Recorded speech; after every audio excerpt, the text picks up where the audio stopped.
Hello, today we'll understand how to count atoms even in a given formula by taking examples. So the first one is CaCO3. Now this substance is made up of 3 atoms. So the number of calcium atoms is equal to 1 because there's nothing written with it. Number of carbon atoms is also equal to 1 and the number of oxygen atoms is 3 because there's a subscript 3 with oxygen. Let us take another one, Al2SO4 with a bracket 3 over here. In this, aluminum, the number of atoms are 2 because it has a subscript 2.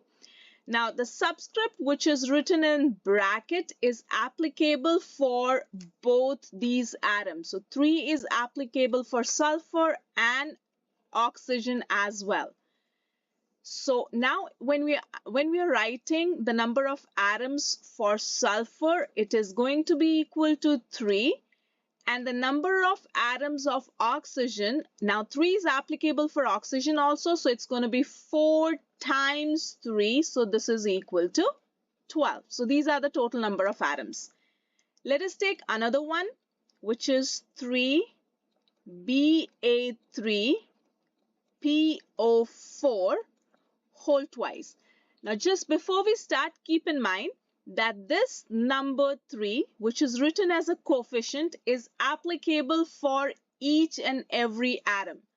So if we are counting the number of bariums, so barium, because the coefficient is 3, so this needs to be multiplied by the coefficient 3, which is 9 atoms. For phosphorus, this 2 is applicable for both phosphorus and oxygen, but 3 is also applicable for phosphorus. So the number of phosphorus atoms are 3 times 2, which is equal to 6. And for counting the number of oxygen atoms, this is 4 times 2, which is 8.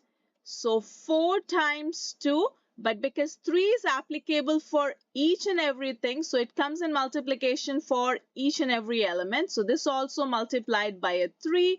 So 4 times 2 is 8 and 8 times 3 is 24. I hope you understood and enjoyed the video. See you in the next one. Bye-bye.